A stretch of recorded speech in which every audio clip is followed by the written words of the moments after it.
सरकारच्या धोरणांच्या निषेधार्थ संभाजी ब्रिगेडचे नांदुऱ्यात अर्धनग्न आंदोलन. शेतकऱ्यांच्या विविध प्रलंबित प्रश्नांकडे सरकारचे लक्ष वेधण्यासाठी संभाजी ब्रिगेडच्या वतीने नांदुरा तहसील कार्यालयासमोर अर्धनग्न आंदोलन करण्यात आले.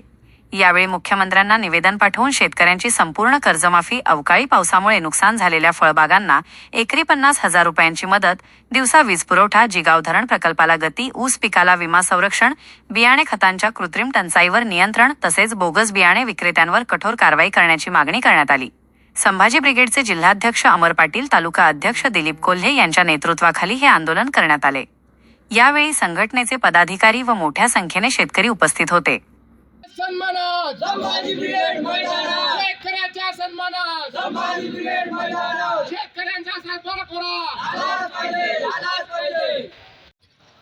जय जिजाऊ. आज संभाजी ब्रिगेडचे प्रदेश संघटक सन्माननीय योगेशदादा पाटील यांच्या मार्गदर्शनात आम्ही नांदुरा तहसील येथे मुख्यमंत्र्यांना निवेदन पाठवले आहे. ज्यात आमच्या प्रमुख मागण्या आहेत की शेतकऱ्या सातबारा कोरा व्हायला पाहिजे. त्यानंतर जे 2 लाखाच्या कर्जमाफीचा थोतांड यांनी आणला आहे त्यात सुद्धा काही निकष लावून शेतकऱ्यांना जाणीवपूर्वक कर्जमाफीपासून वंचित ठेवण्याचा सरकारचा डाव आहे. तसं त्यांनी करू नये, अन्यथा त्यांना ते महागात पडेल. तसेच विदर्भातील महत्त्वपूर्ण जो प्रकल्प आहे, एक महत्त्वाकांक्षी प्रकल्प जिगाव प्रकल्प, त्या जिगाव प्रकल्पाचं काम तात्काळ पूर्ण व्हावं.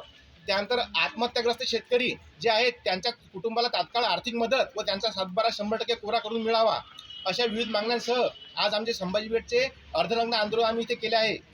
आमचा हा उद्रेक यापुढे आणखी उग्र होईल असं मुख्यमंत्र्यांनी करू नये. आम्ही त्यांना सरकार मायबाप म्हणून विनंती करतो की शेतकऱ्यांचा अंत पाहू नका. कारण शेतकरी हा पेरणीच्या तोंडावर बियाणे, खते, लाखो रुपयाचं मटेरियल विकत घेते, शेतात काळ्या मातीत फेकते. त्यानंतर हा निसर्ग कोपला की त्यातलं अर्धपीक वाया जाते आणि जे थोडंफार उरलं सुरलं हाती राहते ते सुद्धा शेतकरी आपल्या शेतकऱ्याला हमीभाव देत नाही सरकार. यामुळे शेतकरी खूप आर्थिक अडचणीत आला आहे. जर सरकारने शेतकऱ्यांच्या आमच्या मागण्या मान्य केल्या नाही तर आम्ही या सरकारचं खाली मुंडकं वर पाय केल्याशिवाय राहणार नाही असे आम्ही या क्षणी जाहीर करतो.